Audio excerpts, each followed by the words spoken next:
Realization Made Easy for Health, Wealth, Supply, and Self-Direction by Kate Atkinson Boehme.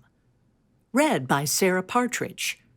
Originally published in 1902. Chapter 1. Your Inner Source of Power. In my experience with patients and pupils, I find that one and all ask help for clearer realization.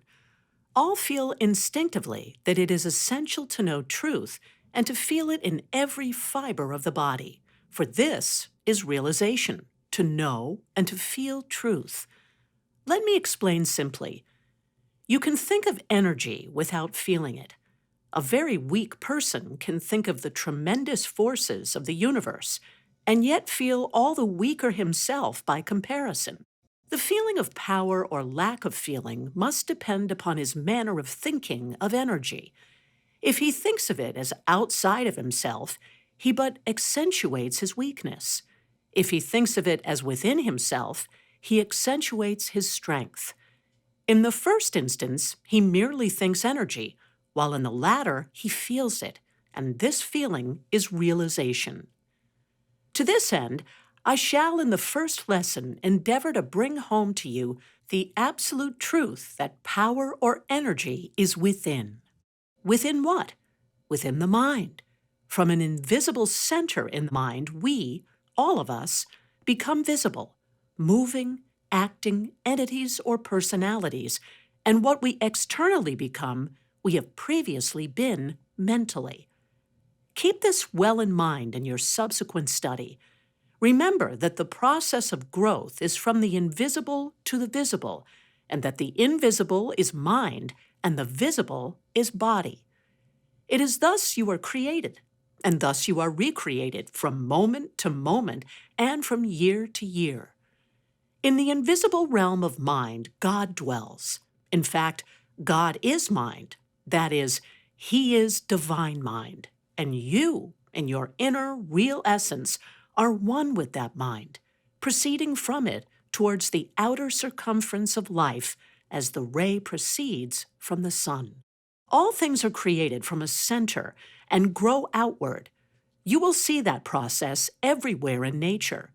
The center is usually a seed, which is a material, visible thing, but within that visible seed is an invisible center from which life springs and flows outward.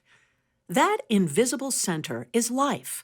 It is God, the living spirit of the body of the universe. That life or God is at your center, and from it, your life flows outward. God's life is also energy, the energy that substands the entire universe, yourself included. If that energy were withdrawn from the universe, all matter would instantly disappear. But such a withdrawal of energy is inconceivable, for energy simply is. It never was created, but always was, without beginning and without end. You cannot lessen the amount of energy in the universe, neither can you increase it. You can only increase or decrease its manifestation, making that manifestation sometimes more and sometimes less. Now, since this unchanging, permanent energy substands all its manifestations, and since it exists primarily in mind, it exists in your mind, since you are one with the all-mind, as the ray is one with the sun, or as the bay is one with the ocean. This energy is in your own mind, but you do not realize it, or in other words, you do not feel it, because you do not know that it is in your mind and because you are looking for it outside of yourself. Mental things can only be taken hold of or appropriated by mental means, that is by thought, and the only way you can take hold of energy and make it your own is by means of your thought. The hypnotist confers immense strength by making his subject believe that he has it. Through this belief, he performs tremendous feats, even though his physique be frail and his muscle weak. When he takes hold of energy with his mind, he possesses it and can use it to any extent comparable with his belief. Since this is true, It follows that if you mentally see energy as within your own mind and persist in seeing it there until it becomes a fixed belief with you, you will begin to feel or realize energy. And it is the same with all other attributes or characteristics. Seeing yourself as one with the All Mind, you will then know that as energy is within you, so is goodness, wisdom, love, opulence, health, life, vitality. And you will shortly begin to manifest all this, little by little, more and more, as the days roll by and your belief becomes more strongly fixed and takes a deeper hold on your life and its activities. Now, this, in a word, is realization, and in walking the path that leads to it, you get away from the falsities of life, and you know things as they are and not as they seem. To get away from the seeming and into the reality is to begin to realize. Have you not seen a child reaching out to a bit of flickering sunshine on the floor? And have you not smiled indulgently at its baby efforts to grasp the golden plaything? Your smile is born of superior wisdom, but you are almost as ignorant of that which attracts you now as is the baby of his bit of sunshine. There was a time when you, like it, cried and kicked in childish rage because you could not grasp the sunshine in your chubby little palm. And here you are, chasing it still. No longer, as in your baby days, do you creep after it, for with the growth of years, you have gained the power of running, and so you follow in swift pursuit your fleck of sunshine all over the world, and never grasp it. Hence, it follows that you are either crabbed and embittered, or saddened and melancholy. From the start, the sunshine you sought was a bit of happiness, but always and ever it turned to illusion just as your hand closed upon it. You have reached the darkness of night. The sun has set, and there is no longer the tiniest speck of sunshine to follow. So you say and think, but oh, child, in the house of truth, do you not know that the sun never sets to rise no more? Tomorrow is coming, and with it the sun, and if not tomorrow, then the next day, or the day after. Somehow, somewhen, somewhere, your sun will rise and shine whether you believe it or not. But you can never grasp sunshine in your hand. That has been your mistake. Moreover, it would do you no good if you could so grasp and hold it, for sunshine is not so made. It is fine, etheric, permeating, and life-giving, as it could not be if solid enough to hold in your hand. Correct your illusion concerning the sunshine, and you will no longer chase it in vain. Place yourself in the right relation to it, and you will receive its delightful influx. And now, look at the diagram which heads this lesson while I explain it to you.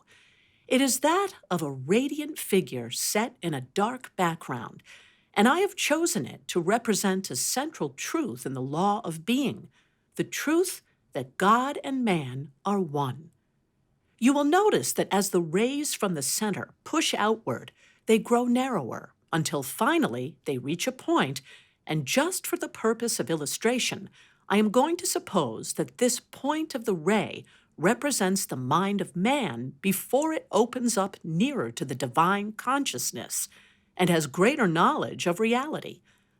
Let the dark background stand for negation or matter, and you will see that the mind at this stage of its unfoldment has not at its command so much of the central light as it must possess when consciousness awakens in the wider and ever-widening ray as you trace it toward the center. Consciousness begins at the point of the ray, where, of course, it is narrowed and limited. From this point, it gradually awakens nearer and nearer to the center, becoming wider and greater as it advances toward the center. Look at the diagram and trace consciousness from the point of the ray to its center in divinity, and you will see exactly what I mean. If consciousness is awake only at the point of the ray, then I seem to be but a small being. But with a wider consciousness comes a wider sense of being, and so on until I come to the place where the ray joins the center, which is the place of all consciousness. At that place, you and I are seen to be one. But all along the ray, consciousness, we are seen to be two, and therefrom arise our distinctive relations one with another. We act and react upon each other on the external side of life, impelled thereto by the inevitable sense of separation. All this is right and beautiful, and as it should be, provided that back of it lies the knowledge of oneness of essence. Without that knowledge of unity and variety, discord rules. There is a tendency to fight for mine in contradistinction to thine, causing unrest of mind and disease of body. As a man thinketh in his heart, so is he. Therefore, it makes a great difference in your well-being that you think aright in your heart. What does it mean to think in your heart? Does it mean more than to think in your mind? Yes, it does. To think in your heart is to realize, to feel as well as think.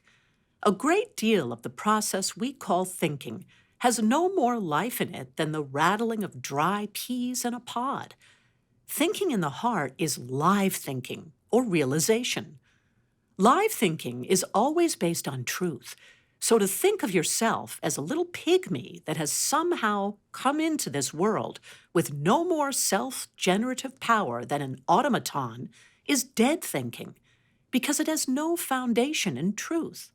It is a delusion, and so long as it holds you in its power, you will deem yourself a weak creature indeed, a mere football to be kicked about by circumstances, a mechanical toy like the doll that cries when you touch a spring, or the horse that walks when you wind up its machinery and stops when the machinery runs down.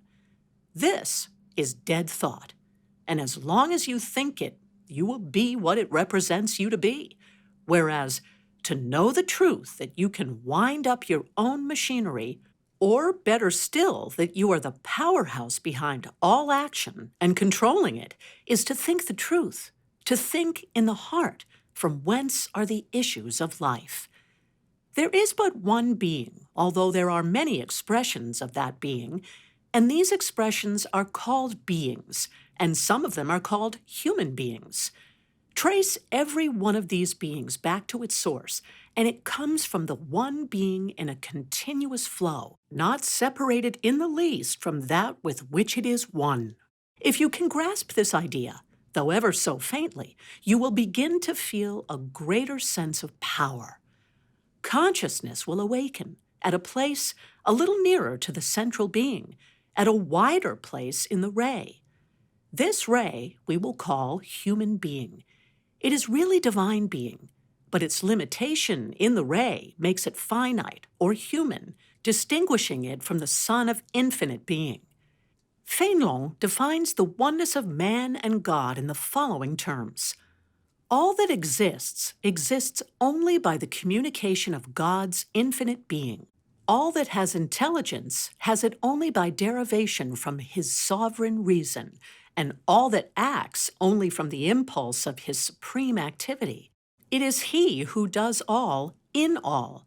It is he who at each moment of our life is the beating of our heart, the movement of our limbs, the intelligence of our spirit, the soul of our soul. Fénelon was a holy and reverent man, not in the least given to presumption, and yet see how he places God in the inmost parts of our being. It is a very childish idea, that of placing God on a throne up in the sky, and this idea was born in the childhood of the race, when men supposed the earth to be flat. We know now that it is round, and that the sky above us is under the feet of the nations on the other side of the earth, so that if God were above us, he would be below them. A foolish conception, you will admit, and yet it lingers in your mind, because your ancestors in the faraway past have transmitted it from generation to generation, and it has been accepted unthinkingly. The moment you give form and location to God, you destroy the spirituality of his being, and you are as truly an idolater as the heathen who bows down to his idols of wood and stone.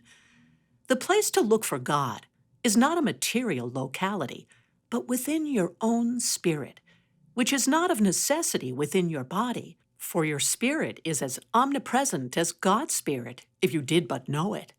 It has, however, its focus within your body, and it is there you must turn your thought. The process of turning the thought inward is called introspection, which literally means to look into or to look within. At any point along the ray consciousness, wherever you may find yourself, if you turn your attention inward toward the central being, you are then introspecting. And what will introspection do for you? What is the good resulting from it? Why, just this. Your weakest endeavor in this direction calls more being into expression so that your human being thus becomes enlarged, strengthened, and vitalized. Then, with each accession of strength, your introspection grows more penetrating, and you are able to draw more deeply on the eternal supply. It is well worth your while to take this simple lesson and study it in connection with the diagram, for you will then see what I mean by finding your radiant center. It is by getting nearer to that center that you begin to think in your heart. Your thoughts then become live things, and it is only when thus alive that they can heal disease in yourself or others. Only when thus alive can they set in motion the subconscious activities that bring prosperity and better environment. Also, the peace that passeth understanding, in fact, all things that shall enrich and beautify your life. Do not be impatient if a great flood of illumination does not come to you at first. Sometimes it does so come, but more frequently not. Calmness and expectancy never fail to bring the longed-for result in time, because you are working with the law, and that law is that every human being shall come into the knowledge of its radiant center, shall find God. The path is not hard, just a little quiet introspection each day, and there will dawn within you an ever-widening light that will at last unfold into the perfect day. Chapter 2. How to Use Your Thought Machine. To enter into realization, it is necessary to get away from the comparatively meaningless action that constitutes the greater part of our thinking. There is nothing to realize but truth, and all thinking that does not move toward the knowledge of truth is desultory, vague, purposeless, unreal, and useless. You, the master workman, must learn how to use your thought machine. You must also learn how to let it rest. You can use it or let it rest at will, for you are not at the mercy of your thought, even if you do seem to be. You really stand behind all your thought action and have the power to control and direct it. By developing this power, you acquire the mastery over environment. Edward Carpenter speaks to the point in his Visit to Anyarny. He says that a man should be a prey to any thought that chances to take possession of his mind is commonly assumed as unavoidable. It may be a matter of regret that he should be kept awake all night from anxiety as to the issue of a lawsuit on the morrow, but that he should have the power of determining whether he be kept awake or not seems an extravagant demand. The image of an impending calamity is no doubt odious, but its very odiousness, we say, makes it haunt the mind all the more pertinaciously, and it is useless to try to expel it. Yes, this is an absurd position for man, the heir of all the ages to be in, hag-ridden by the flimsiest creatures of his own brain. If a pebble in our boot torments us, we expel it. We take off the boot and shake it out. And once the matter is fairly understood, it is just as easy to expel an obnoxious thought from your mind as it is to shake a stone out of your shoe. And until a man can do that, it is just nonsense to talk about his ascendancy over nature and all the rest of it. He is a mere slave and a prey to the bat-winged phantoms that flit through the corridors of his own brain. Carpenter then goes on to say that this power has long been known and practiced in the East, but that, like other arts, it requires practice to attain any degree of success when it no longer remains a thing of difficulty or even mystery. He continues, while at work, your thought is to be absolutely concentrated in it, undistracted by anything whatever, irrelevant to the matter in hand, pounding away like a great engine with giant power and perfect economy. No wear and tear of friction or dislocation of parts owing to the working of different forces at the same time. Then, when the work is finished, if there is no more occasion for the use of the machine, it must stop equally, absolutely, stop entirely. No worrying, as if a parcel of boys were allowed to play their devilments with a locomotive as soon as it was in the shed, and the man must retire into that region of his consciousness where his true self dwells. I say the power of the thought machine itself is enormously increased by this faculty of letting it alone on the one hand, and of using it singly and with concentration on the other. It becomes a true tool which a master workman lays down when done with it, but which only a bungler carries about with him all the time to show that he is possessor of it. I quote the foregoing because it bears so strongly upon my statement that it is possible to think as you decree to think, and not as you are apparently obliged to through heredity, habit, environment, or any other cause commonly supposed to regulate and determine thought action. Assuming this to be true, and you can prove it in your own individual experience, the question then arises, if I can direct and control my thinking, what shall be the manner of that direction and control? Granted the power, to what end shall I exert it? The answer is simple. Let your thought conform to the cosmic law. Let it form a center or nucleus and build around that center. That is the way all organisms construct themselves, and your mind should build itself in the same way if it would be organic, and it must be organized or organic in order to have power. It must resolve itself into an organic unity. To do this, it must have a central purpose or idea, and move about that purpose as planets about the sun. Thought, to be alive, constructive, and powerful, must be thus organic. If not organized, it is vague, chaotic, and powerless. It must then have its central nucleus or idea, and what shall be the idea? Observing the cosmic law, we see every growing thing to be a unity evolving itself into a variety, the one becoming the many. One is the basis of mathematics, and it is also the basis of all manifestation or expression. One is the basis of form, of proportion, of symmetry of action, of all that goes to make up the objective world. Therefore, to have the mind well organized according to the cosmic law, it must have the idea of one at its center. You must see yourself and God as one, and see it strongly and permanently. It must be an abiding thought with you first, and then your thoughts must be trained to work around and about that central idea. Somewhere in your mentality, there has stood something which has meant God or perfection or infinitude to you, but it has been a something that was shut away from you. God was enshrined in his own perfection, and you are not only outside of this shut-away, self-enclosed being, but it was sacrilege to identify yourself with it. This idea falls short of unity, for it is making two ones, God one and you one, and these two ones must be resolved into a single one before you can organize your mind. I have shown you how to make the atonement by seeing yourself as one with God in substance and as flowing forth from God in external manifestation as the ray flows forth from the sun. See God, then, as at the center of your being, and see yourself not as something separate, but as continually proceeding from that center. And you are not only one with God, but one with all humanity.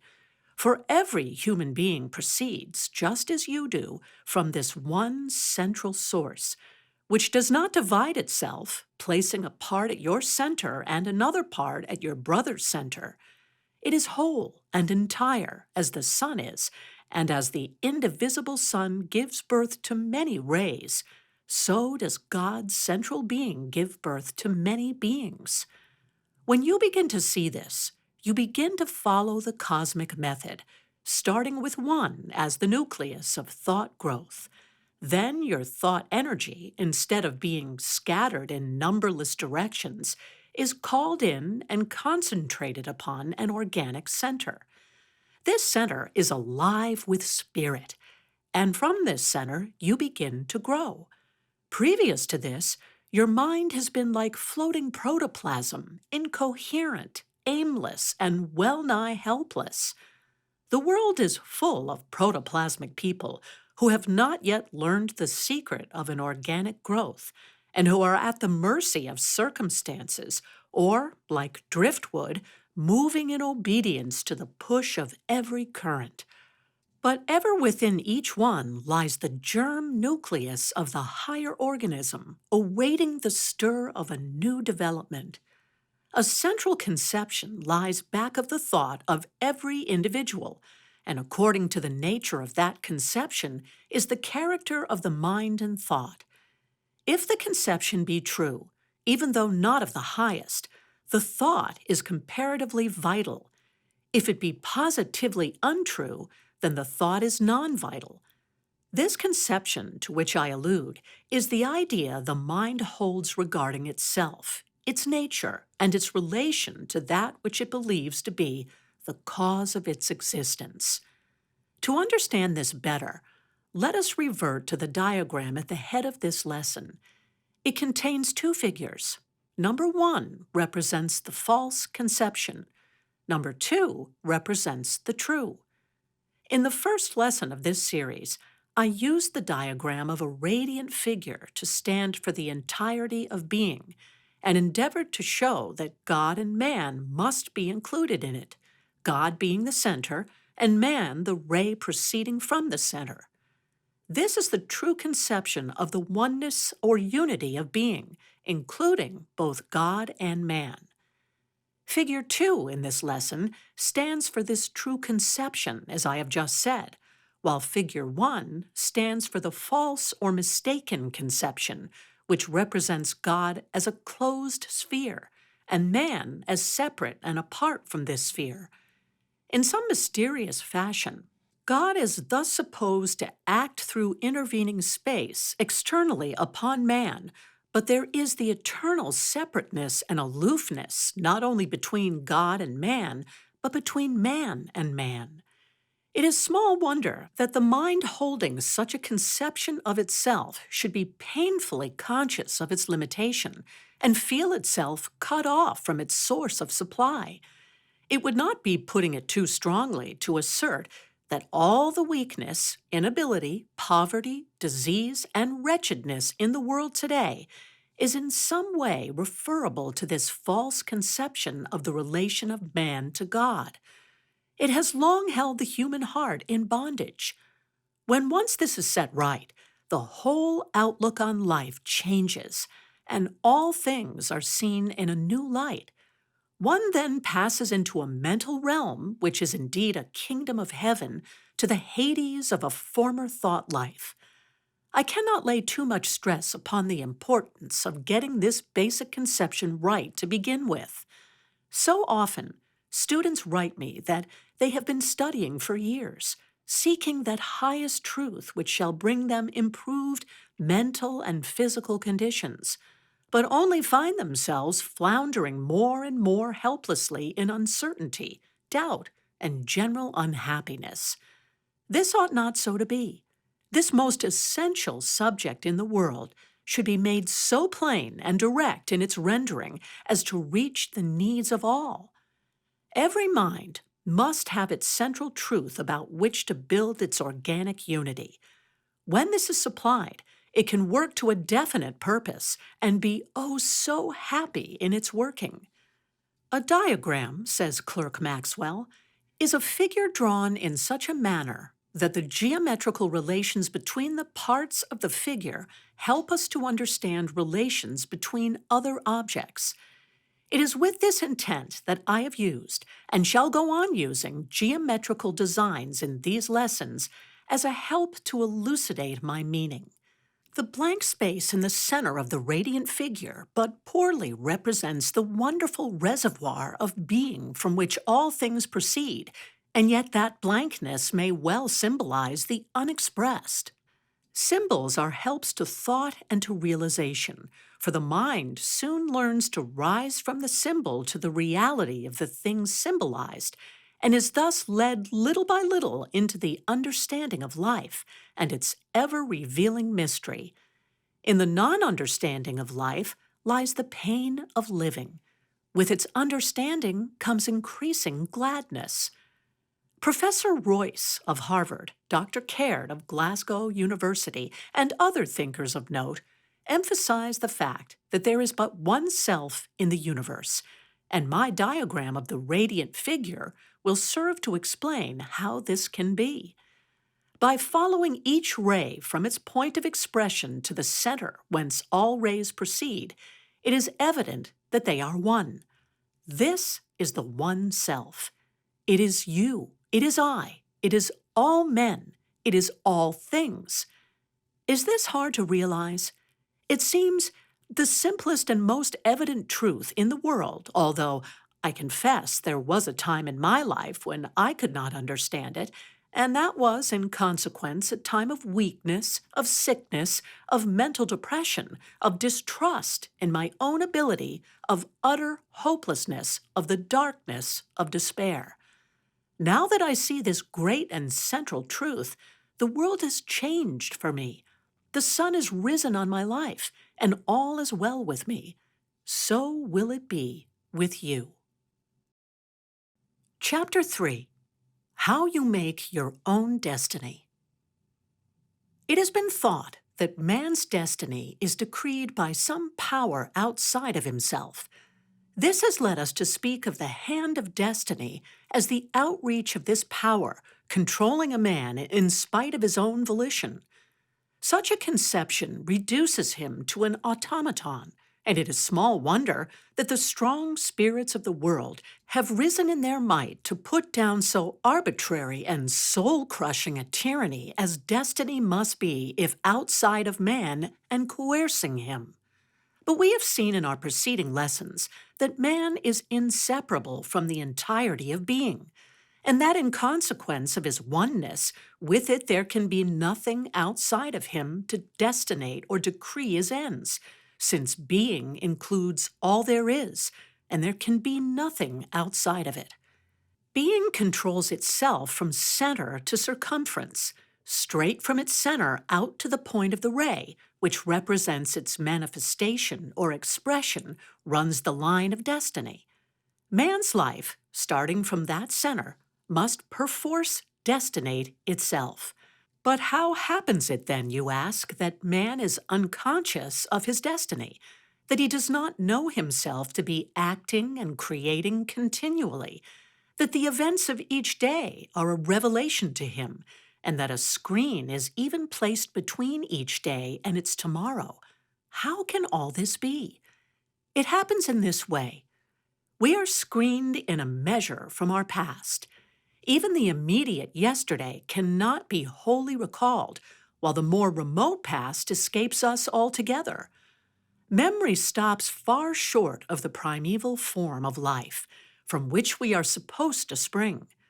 What we know of our earliest history is largely a matter of inference, and who shall say that the outflowing of life or existence began with a bit of protoplasmic slime? For my part, I do not believe it. Why may not life have traveled down the spires of form as well as up them? As the worm mounts, so may the god descend. Does all motion begin at a given point and go on in one direction forever? That which begins must end. Show me the point of departure, and I will assure you of the point of arrival. One presupposes and involves the other.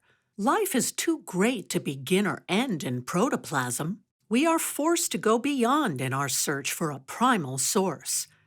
The Godhead is the fountainhead. Living things proceed from it, and to it return, for motion recurs or returns upon itself in cycles. If man comes in the latter instance from the amoeba, in the former, he came from God. That is the story of the fall.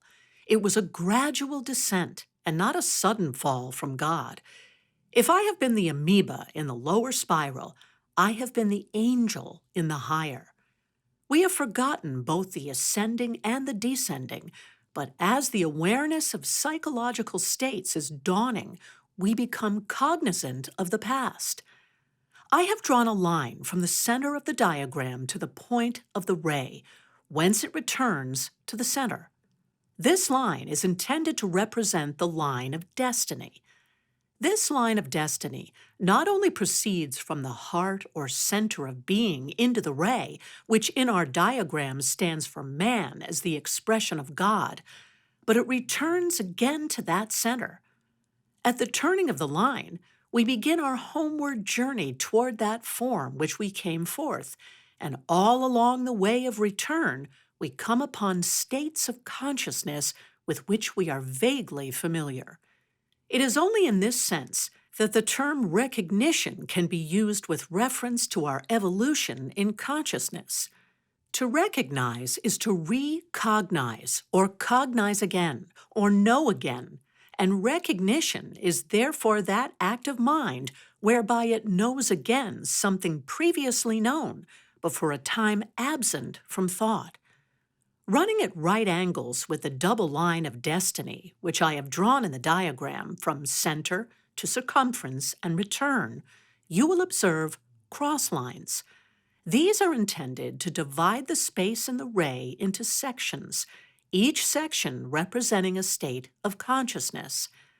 As the God life flows out from the center, it actualizes itself in the section nearest the center, producing the highest type of existence, a divine being far above our present conception. That is the divine man spoken of in the history of all religions, man pure and perfect before the fall into matter. Then the life passes out into the next section, and to the next, until it reaches the end of the ray. The number of sections in the ray is merely arbitrary. I do not intend to imply a definite number. I simply wish to show what I believe to be a fact, that you and I, and all individuals, have passed through states of consciousness on the outgoing line of destiny through which we are passing again on the ingoing line. As we approach, again, each state that is near divinity, it is like the hearing of a beautiful but partly forgotten song, the song of the divine harmony, stirring the secret recesses of the soul to the remembrance of its long-lost Eden. At the heart of the universe, there is perfection. Were this not so, the universe would have fallen to pieces long ago like a decayed apple. From that sound and perfect heart, you and I have come forth in the faraway past, and in our coming, we destinated our present and our future. We chose it wisely and with full vision. Therefore, it is all good and right and full of promise, whatever the seeming may be. Though I have forgotten that former state in which I predestined my present action, do I not know that I was then, as now, ensphered in divinity? That in perfect freedom I decreed to be what I am? That the tendency within me which makes me myself and not another is of itself good? I decreed with wisdom, for in that past life, when my home was in God, did I not know all things? Yes, I knew all, and the freedom of the universal was mine. By that unerring law, which is at once my freedom and my security, I came forth from deity, and so did you, my brother.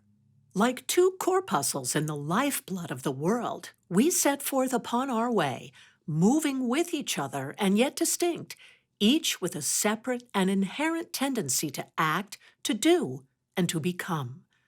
We do not now remember why we started as we did, or what we wish to accomplish on the outgoing or incoming journey, but someday, when the chambers of memory shall be opened, we shall recall it all.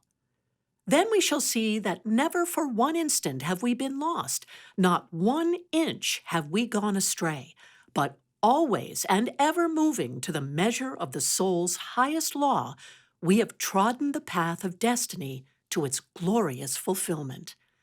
The lost opportunity is not lost forever. We shall meet it again, and differently, through the gain of deeper and fuller experience. Sometime and somewhere there will come to us the occasion for taking back the cruel word and undoing the deed of wrong, and when fullest reparation will be made in joy rather than in penance. Do not mistake the meaning of the diagram. It is not intended to show that man really travels from the center to the circumference of the figure, for then his states of consciousness would be as something apart from himself through which he must pass. Instead of that, the figure stands for man himself, with divinity at the center and his objective life at the circumference, while the line of destiny and the sections through which it is drawn signify states or stages of awareness in the thought life, accompanied, of course, by their corresponding external conditions of the body and its surroundings. A word about this wonderful thing, awareness, and I have done. Spirit has been well defined as something which is and knows that it is. Spirit acts and reacts. When it acts, it is not of necessity conscious of its action, but when it reacts, it knows itself as acting. Awareness of psychological states is the reaction of spirit upon itself. As the ocean throws itself upon the shore and gathers its waters back in the undertow, so does the spirit know itself in the spiral of its motion. You, therefore, as a ray from the central sun of spirit, have this awareness of yourself, but you have it not in full. That is why you imagine that fate or destiny decrees your ends. You see now but a small part of yourself, and therefore do not appreciate your own greatness and power. With the fuller awareness, you will see that you yourself are the master of your fate, the captain of your soul. There is a fixed result to your life and effort, but it is fixed by your own soul and the power it gets from the world energy acting within you.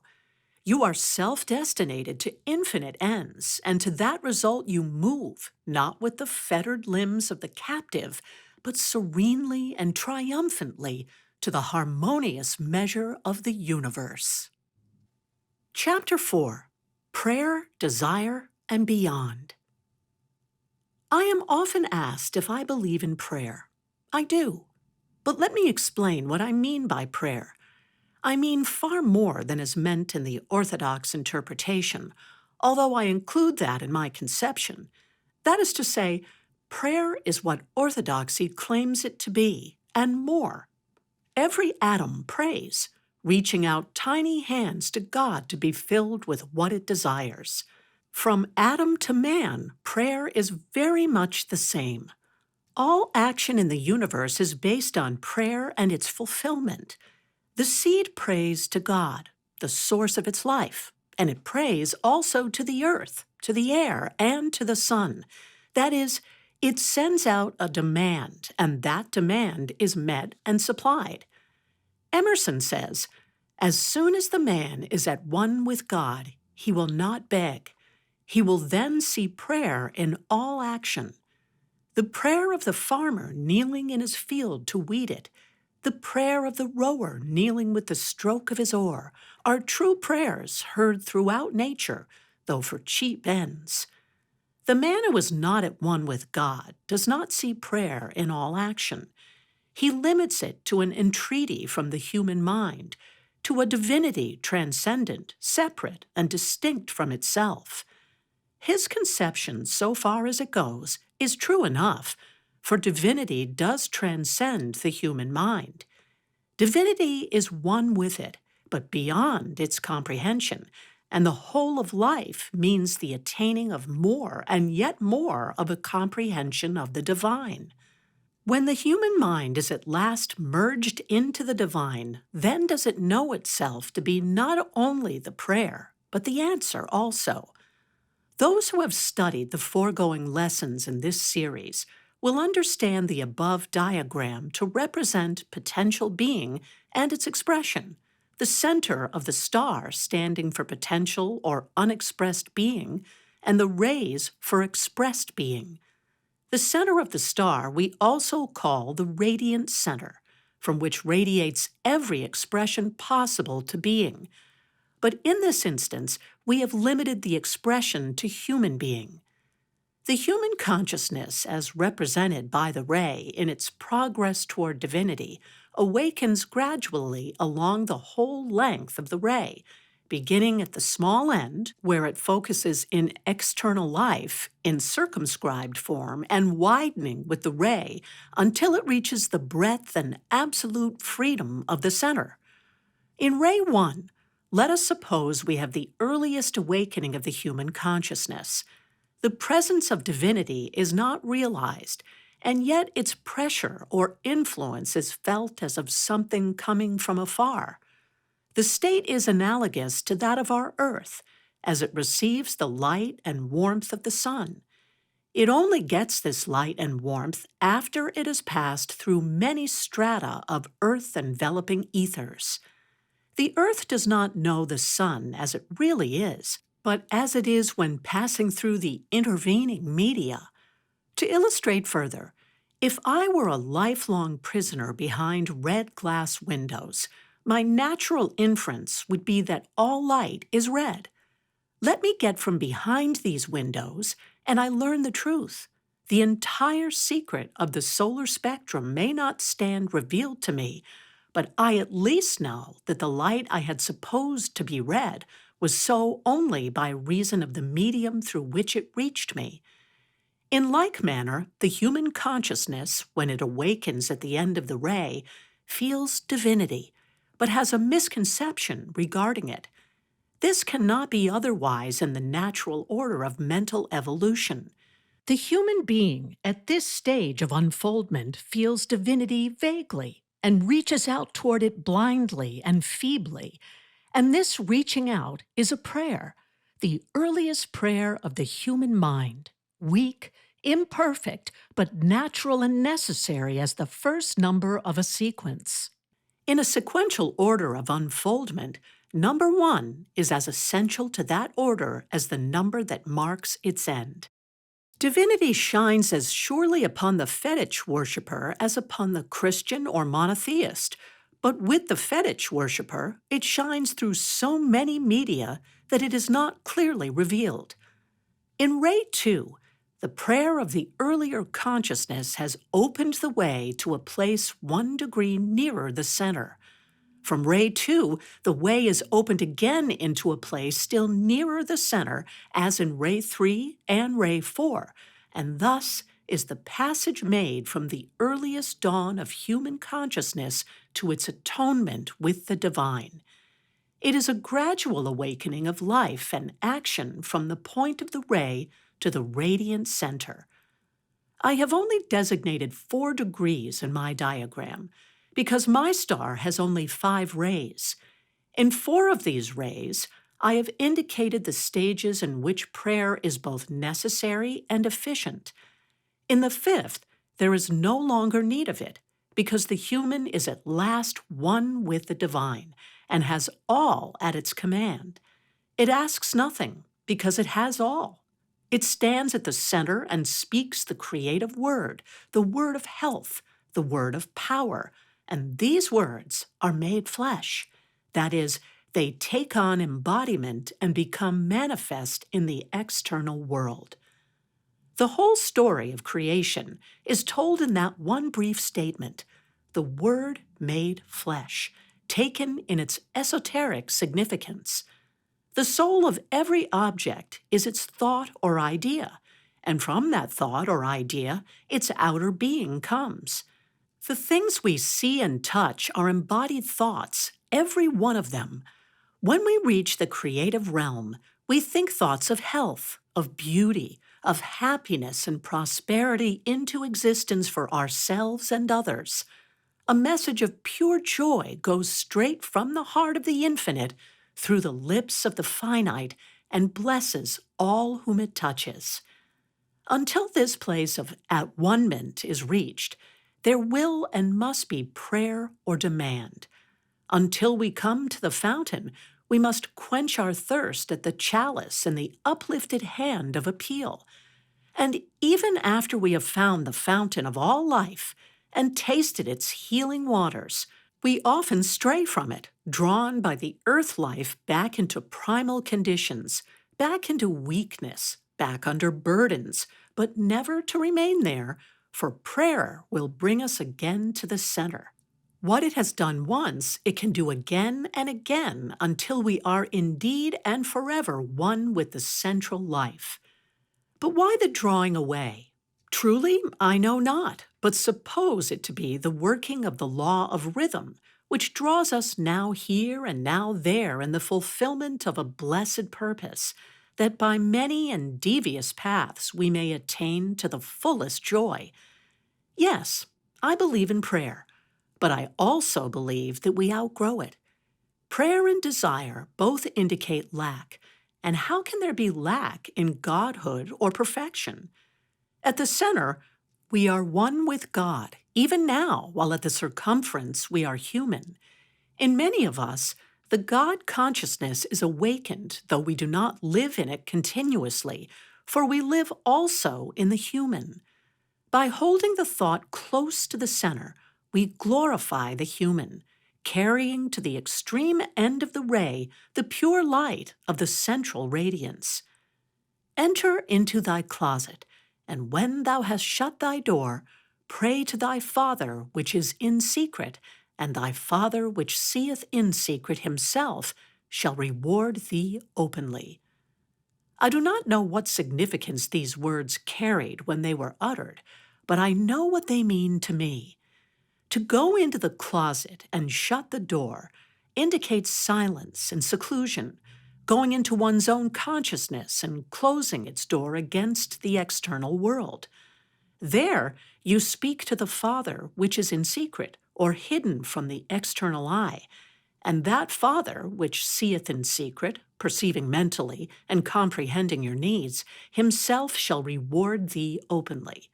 That is, from the internal hidden source, there shall flow forth in answer to your demand that for which you ask. It shall come into external manifestation, and thus shall you be rewarded openly. Out of the potential or hidden world, something shall proceed which can be sensed openly, something that is made manifest or externalized in the material world. Or, if it be a spiritual blessing that you ask, there shall come something so vital and real into your consciousness that there is no mistaking it, a subjective reality coming into the open of your mind from a hidden inner source. Call it God or the cosmic consciousness, as you will, there is something to which the human heart instinctively appeals, something which answers the appeal, and finally, something with which the human heart is at last united when it no longer has need of prayer. Chapter 5: How to Outgrow Pain. You have now before you a diagram by which I hope to prove to you that you can outgrow or get away from pain. It is well known that pain has been, and still is, a factor in evolution. I do not deny that. Pain and fear have preserved the organic being from destruction over and over again. But after all, it has been the getting away from pain, rather than the pain itself, that has induced the evolution. It is the getting away from pain that has constituted the activity of the self-preservative instinct. If man's body could be cut in pieces without suffering, he would often incur mutilation without any knowledge of what was happening, whereas pain forces him to struggle against the mutilation. If fire could burn his body without suffering, he might be reduced to ashes without protest. So as you see, it is not so much pain that has been the beneficent factor in his advancement and growth as the getting away from pain. And as man grows in intelligence, he is going to devise new methods to escape pain, and in so doing, he is to further his advance. The time is coming when man cannot suffer. Nature points to such a time. Even now, she will not permit her creatures to suffer beyond a certain limit. When that limit is reached, she mercifully lulls them into unconsciousness, or, as in the hour of death, wakes them to bliss.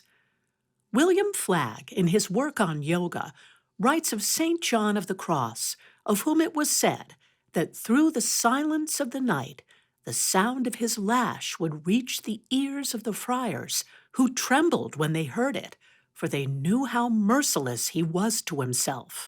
There came a time, however, when he could devise no penance that did not yield pleasure instead of pain, and Flagg accounts for this by supposing that the practice of penance, thoroughly and long persisted in, has power, along with other bodily modifications it effects, such as adamantine hardness, control of breath, levitation, Herculean strength, etc., to actually reverse the normal action of the sensory nerves and to convert pain into pleasure, or else so completely overcome pain by pleasure that no pain is felt, which last, by the way, would hardly be more strange than that a condemned witch could tranquilly slumber on a pile of burning branches, a thing that has often happened.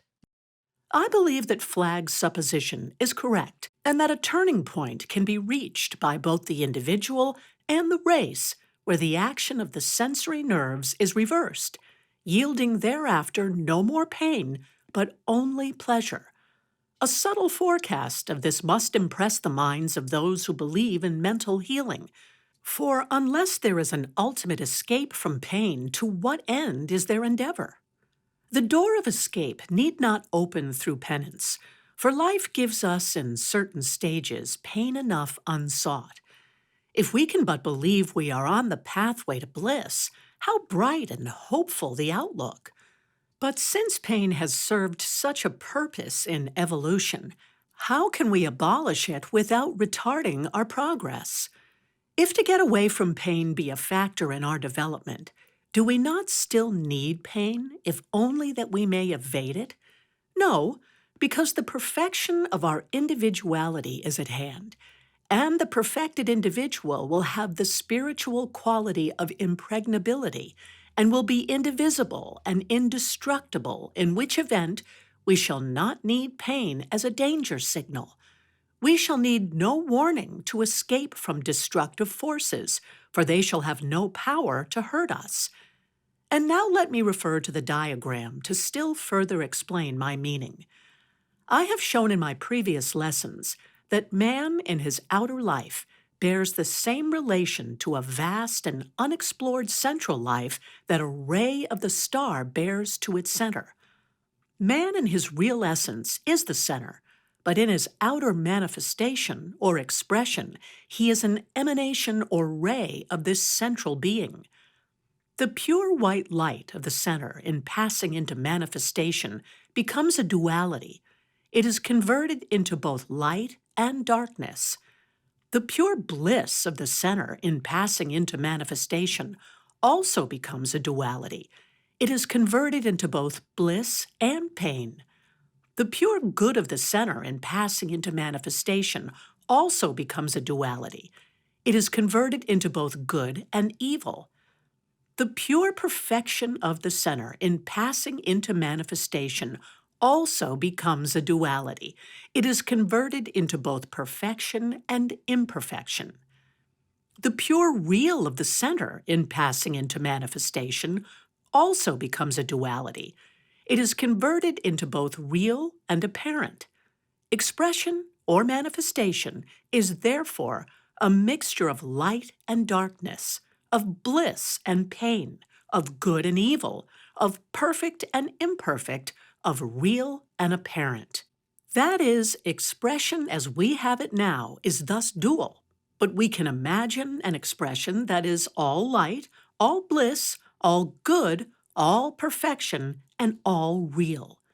This is the ideal, the dream of the world, and toward it the world is pressing.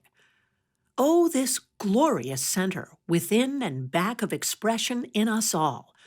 Who would not call it more and more out into the world of the actual? A world without darkness, pain, evil, imperfection, or unreality is beyond our conception now. But so was our present state of being unknown and unimagined by the earlier forms of life in which we functioned in past ages. The Monerian, or one-celled organism, saw not its destiny, but moved unerringly toward the man, drawn by an ideal close at hand, but all unconscious of the larger vision. Man moves today toward the ideal that is closest to him, not seeing yet the larger and fuller ideal, but nonetheless surely moving toward it, toward the highest life, the highest strength, and the highest joy. Heaven is within, said the Christ of past ages. Heaven is within, echoes the man of today. Yes, within, my brother, at the radiant center of all life, and you are never separated from it for one instant. No one can take heaven from you but yourself, and that by the closing of your spiritual eye. Right in the midst of poverty, sickness, and distress, you can find the heaven within, and when you find it, all that environs you will change to accord with the inner heaven. Even though you do not yet understand much of the laws of life, you can accomplish much in a very simple fashion. When you feel depression settling down upon you like a cloud of gloom, instead of sinking under the pressure, stand up against it and affirm, I will be happy. I will rejoice. You may say it weakly at first, but say it again with persistence, and strength will pour into it, for the Spirit will quicken your affirmation with joyous life. Soon, every atom of your body and mind will move in obedience to your affirmation, and you will find yourself happy, even though as yet there has been no change in your surroundings. But that change for the better will also come. Until it does, keep up your rejoicing no matter what happens. Wherever you are and whatever you are doing, remember you are in the pathway to heaven, which means that your eyes are opening so that heaven can be revealed to you. And when it is so revealed, a radiance will go forth from your spirit, which will illumine your own life and the lives of those around you. And is it not enough to make you glad to know that the movement of the whole world is toward greater life and greater joy? Evolution means a passage from darkness to light, from pain to bliss, from evil to good, from imperfection to perfection, and from apparent to real. Otherwise, this were a sad and cruel world indeed. If as you read this lesson you are filled with a sudden uplift of the spirit, know that it is because my words are true, and being true, they are living words, straight from the heart of being. Living words are charged with health, with life, and with joy, and you in reading them are moved to rejoice with me, for we light our lamps not only at the central fire, but also one of another. Chapter 6. The Cause and Cure of Old Age. Consciousness is really awareness, or seeing mentally. A dead eye cannot see. It is consciousness looking through the eye that sees, and in death, consciousness departs from the body, leaving the eye without sight. My theory for the failing of sight is that in old age, consciousness recedes from the circumference. Less interest is felt in outer things, and the mind is given over largely to retrospection, to living over past experiences. And as every organ that is not in use becomes atrophied, the eye that is not used grows weak and incapable of sight. I will not say that this is the sole reason for defective seeing, but it is largely in evidence, and the remedy lies in forcing the consciousness outward and taking it entirely away from retrospection, from living in past scenes and past experiences. To live in the present is the characteristic of youth. To live in the past is the characteristic of old age. If you would retain youth of body and perfect sight, live in the present. Your past is dead. To contemplate it is deadening. Contemplate the living present, and you will be more alive.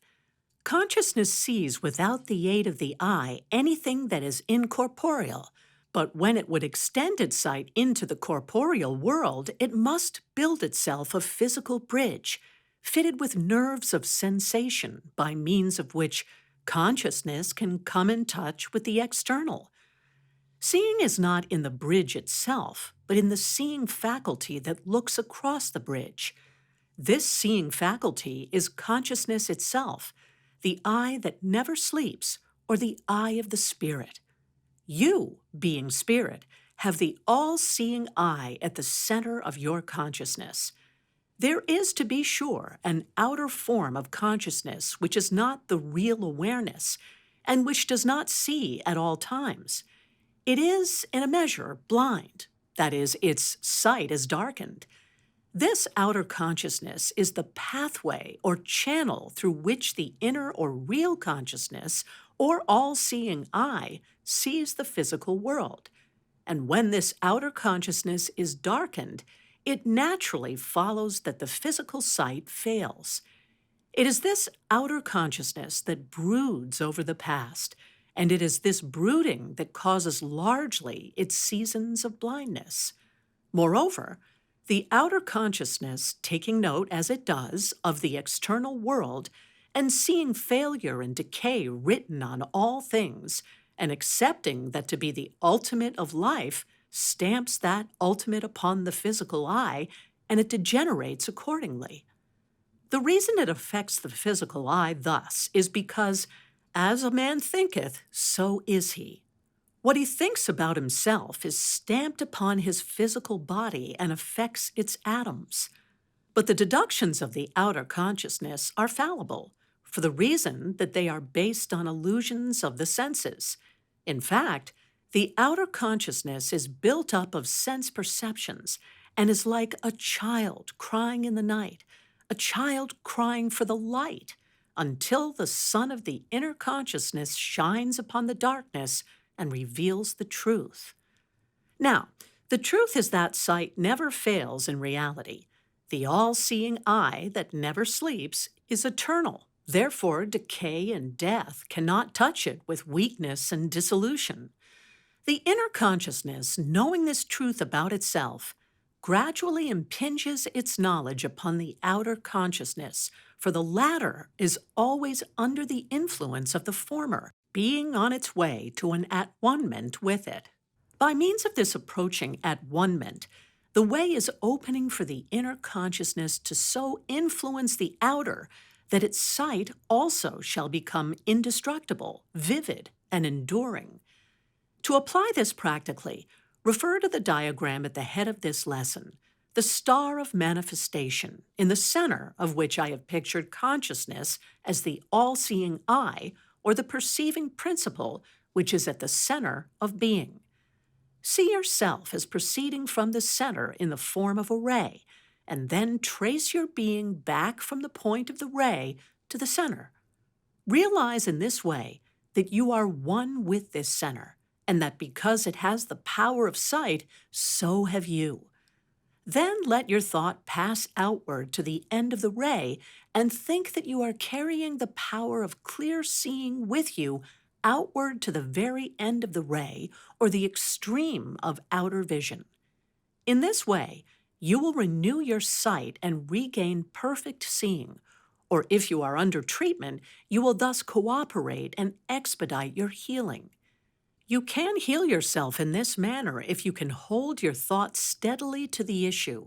If you lack this ability, then it is better to get a healer to help you and simply cooperate with the healer. If your healer requests you to affirm many times daily, "I can see," you may do it half-heartedly, feeling it to be an absurdity when evidently you cannot see. But it is of the inner consciousness that you speak when you say, "I can see," and therefore the affirmation is absolutely true, because the sight of that inner consciousness is perfect, it being the eye of the spirit that never sleeps and never knows weariness.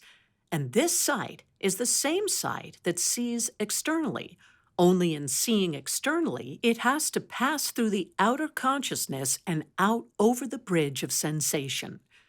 When the outer consciousness is not active and you see with the inner sight alone, it is omniscient. That is, it can see what is taking place in any part of the world, showing that the bridge of sensation is not actually essential to vision, although it has its part to play in the normal life in which the outer consciousness is active.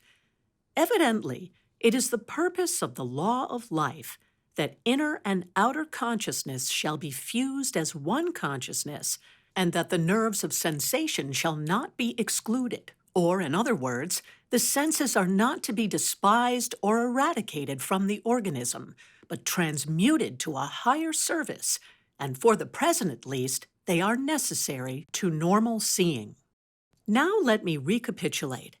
Consciousness is seeing, or awareness, and man, being conscious being, has therefore the power of seeing. This power is not subject to diminution or lack, but is eternal and indestructible.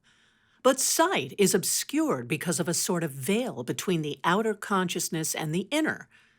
The order of evolution is that this veil shall be swept away, in which event both outer and inner consciousness become as one, and the real or inner consciousness then permeates man from center to circumference.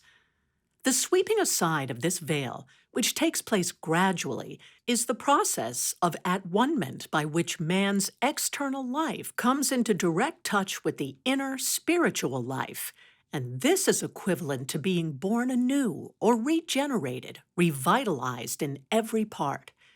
If one could hold the thought strongly enough and with sufficient faith in accomplishment, I am absolutely certain that new eyes could be grown in empty sockets, for this happens now in lower organisms, which points the way to the law of perfect repair.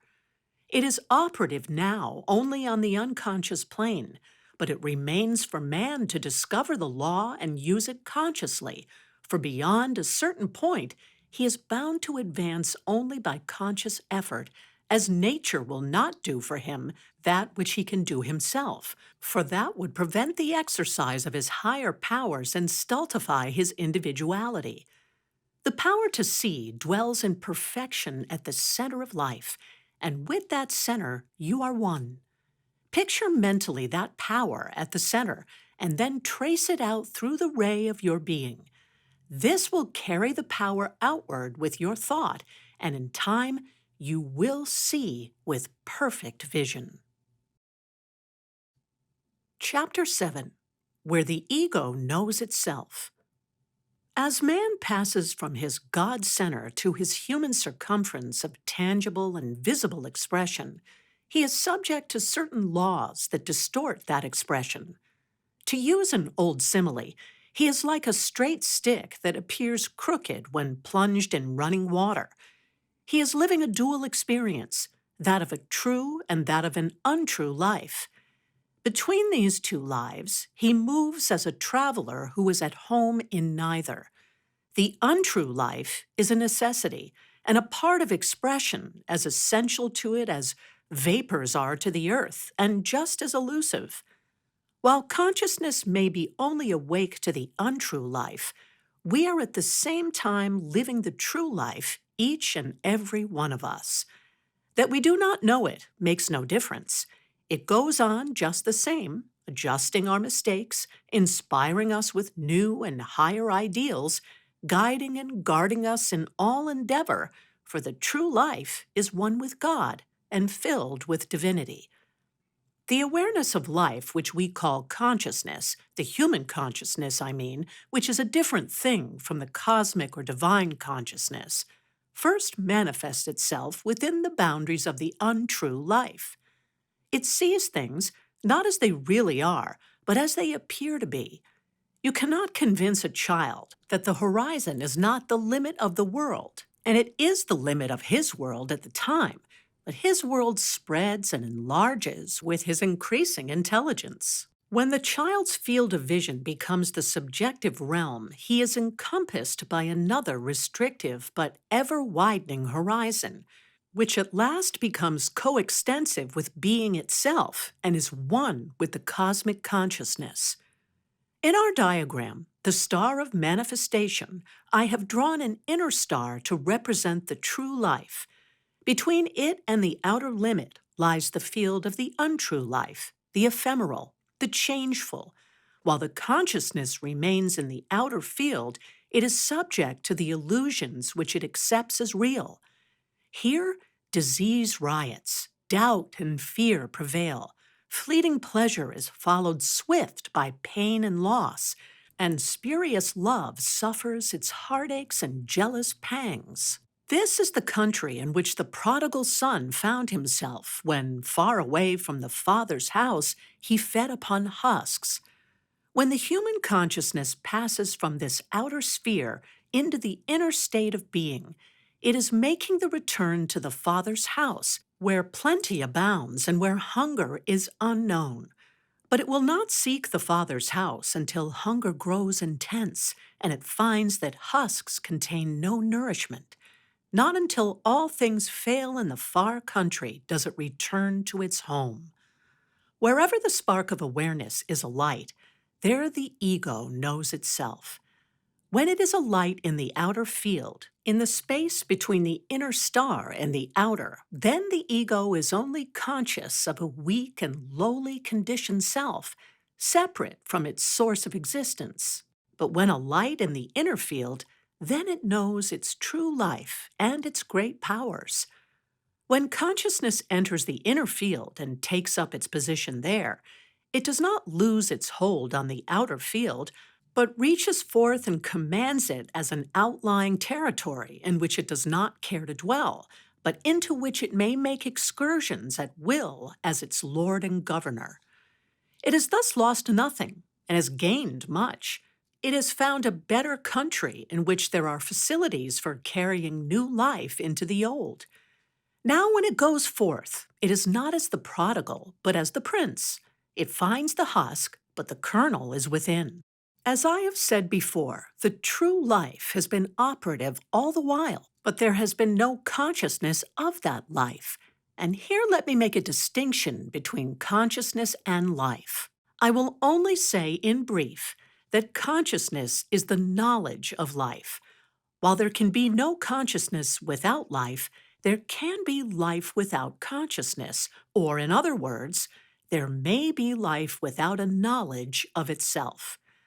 Probably you can remember the time when, as a child, you had no knowledge of yourself, but simply lived. I can distinctly remember the hour when a knowledge of self came to me. It dawned somewhat cruelly, for an angry playmate criticized my personal appearance adversely. I then began to have a consciousness of self, and a very unpleasant consciousness it was. A poor little Eve had tasted the fruit growing on the tree of knowledge and was straightway driven from Eden. The good was to come later, when my consciousness of self passed through the physical to the inner life and being. Then introspection touched the subjective self and went on until it reached the inmost subjective, or the true life. I have used this personal illustration to show how the passage from outer to inner consciousness takes place, that it has its awakening in the outer or objective mind, thence penetrating to the inner or subjective mind, and finally to the inmost or spiritual self, which always moves and acts in the true life, but is not conscious of itself as so doing. We are driven by lash and spur out of ignorance into wisdom, out of error into truth, out of illusion into reality. Suffering and unrest are the goads that drive us on. These goads cannot touch the real self, but they affect the outer self and move it to action. The real self that sits back of the apparent self is the riddle of the Sphinx, the problem of the ages. If you would solve this riddle, watch yourself. See how the real you is back of all action, not in it, but influencing it. Then see how the apparent you, the you which you know most intimately, looks to the real you for approval, for guidance, and for continued existence. For this apparent you has no independent life of its own. It is as dependent upon the real self as the shadow upon the object that casts it. Remove the object, and the shadow disappears. But the real self is something that cannot be removed. It is permanent. Therefore, its shadow lingers until the sun is at meridian. Then is the shadow lost in substance. And what is the real self? It is of the substance of deity. It is divinity. Let us not be afraid to affirm it, for it is the truth. How does the real self influence the apparent self? Suppose I play for you Beethoven's Sonata Appassionata. I set up motion in mind and body, but I, myself, am not in that motion. I cause it. I oversee it. I control it. And for those very reasons, I am not in it. The apparent I is in it, but not the real I. Note the expressions: my mind, my body, myself. What do they mean? Simply that I have a mind, I have a body, I have a self. I, the master, cause this mind, this body, and this self to function or act. In rendering the sonata, my apparent self, or the self that appears, must hold close to the real self, the self that is hidden. The real self is back of mind, back of functioning, and expresses itself through both. The great real self holds the entire sonata in the hollow of its hand. It encompasses it round about. It sees it in its fullness. This the functional or apparent self cannot do, for it has not the comprehensive vision, the omniscience that sees the end as well as the beginning, but by virtue of its functional character must pass through all the intermediate terms, cognizing each in its passage, but never grasping the whole. Every artist, musician, speaker, or writer who thrills us does so because his functional self is in touch with the true self and obedient to it. All else is mechanical, automatic, dead, and uninspiring. Nothing can thrill but life, and life is the effluence of the true self. How can anyone feel alone, helpless, or uncared for with such a self at hand, full of infinite resource? If you cannot believe that you have such a self, seek for it, and you will find it.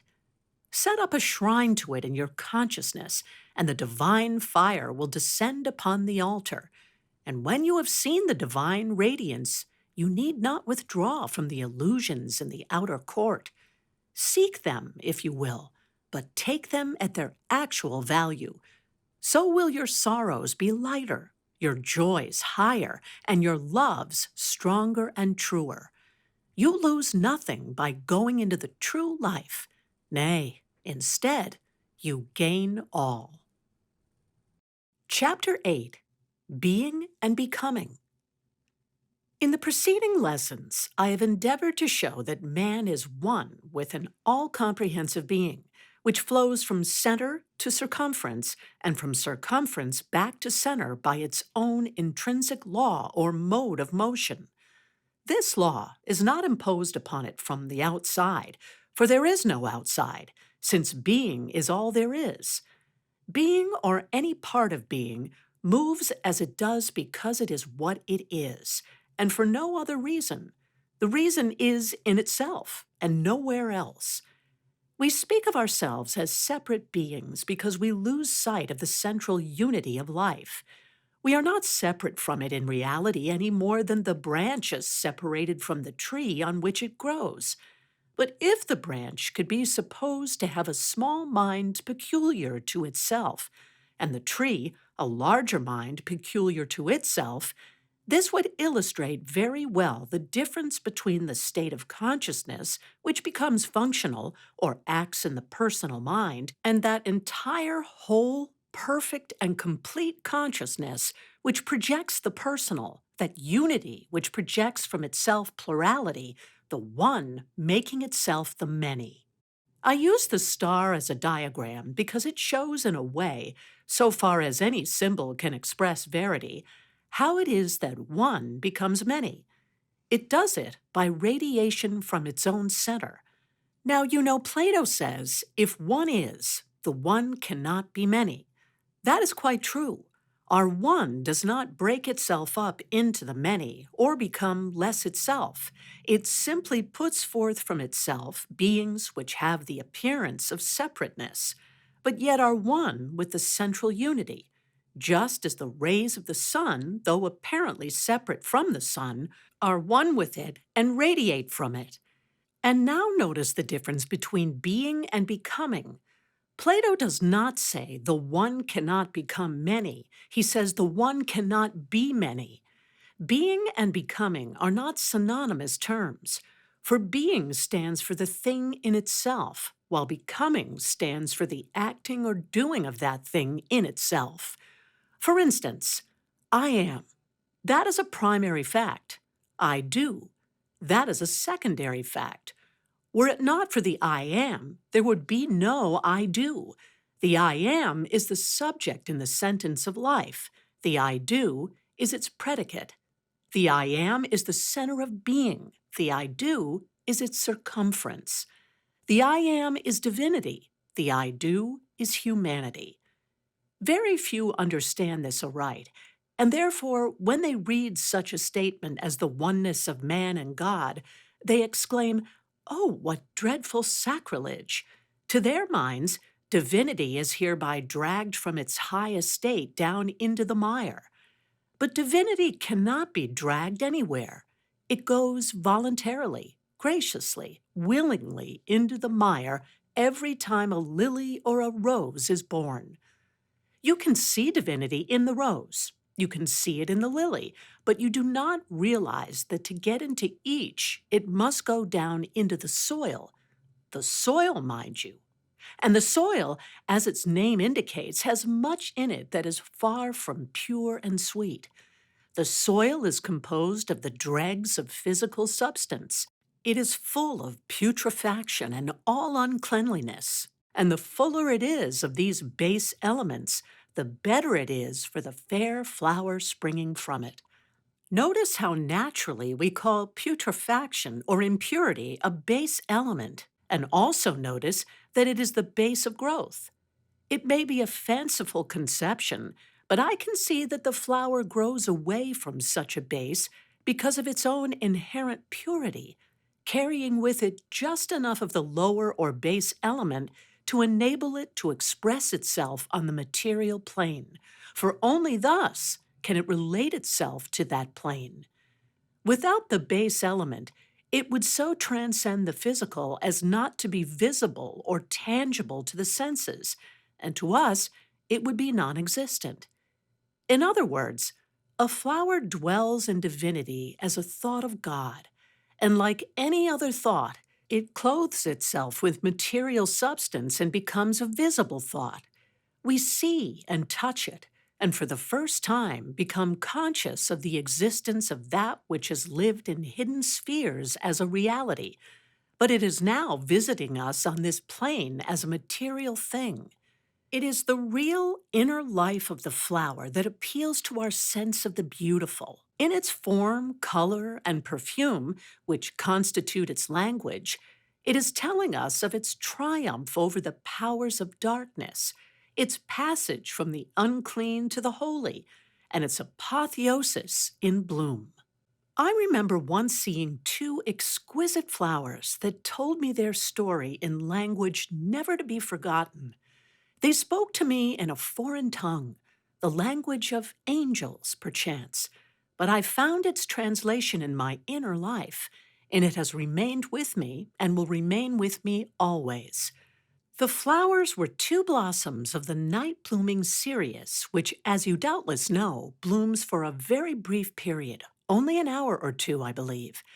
As I stood before their wonderful translucent whiteness that radiated delicate, tremulous waves of light, they seemed to me like celestial beings, and I understood why our atmosphere must be too heavy for them, and why their stay with us must be so brief. In a short time, they would return whence they came and breathe once more their own pure native ether, but not until they had given us their heavenly message. It was a beautiful custom of the town in which I lived for the owner of a night blooming cereus to invite in all the friends and neighbors upon the occasion of its blooming. And I remember well the stillness that was in the room as we moved in line, each stopping a moment in contemplation before those silent flowers, silent to the outer ear, but full of speech to the inner. A hush fell upon the assembly. The room was a shrine, and within it was the holy presence. An indescribable longing swept over me to fall on my knees before those messengers from a celestial sphere and implore a fuller revelation, for there seemed so close at hand a glory to be revealed. The convention held me, and I passed on silent and wistful, while the calm, sweet flowers seemed saying, "Peace, have faith. We have been hidden and are now revealed, and so shall it be with all things now hidden. All that thou desirest shall come to thee in good time. Only do thou be patient and faithful." Always there dwells with me the divine message of those celestial flowers. Let it be a message to you also. The apotheosis of the flower is like that of the God-man. He comes up out of the soil or impure life by virtue of the divinity within him, into the freedom and purity of the air above, the lower life being a necessity to the higher. It has been said that the greatest sinners make the greatest saints, and if this be true, it must be on account of the principle here involved. Just as the larger and more vigorous plant must extend its roots wider and deeper into the soil to balance the greater breadth and height above, while the smaller and less vigorous can do with a slighter root hold on the soil. There is no premium on the impure life in consequence of this principle. It is, in fact, a going away from the central sun and involves an imprisonment in darkness, but only the going away makes possible the return with its unfolding experiences and its joys, and hence the descent of the spirit into matter, with its so-called evil and attendant penalty, is good because of what it leads to. The things we call evil are the imperfect, unfinished, undeveloped forms of good. There is no base desire that may not be transmuted into its correlative aspiration. A base desire is an incomplete aspiration. It is force going downward before it goes upward. An isolated fact may be evil, but taken with the whole, it is an unquestionable good. Murder is an evil, but to the slayer and the slain there must come through the divine alchemy the ultimate good. Each will wade through pools of suffering, but the bloodstains will be washed away.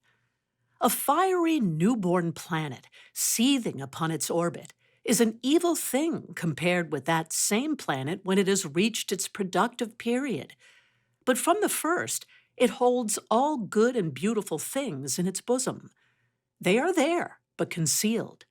Man is the same in his process of unfoldment, passing from the primal, chaotic, burning, or passionate period of his existence to his perfection of being. All states of becoming are more or less evil, and we pass out of each owing to a degree of pain or discomfort that we experience, and from which we would escape. This engenders restlessness, want, desire, action, which all amount to the same thing.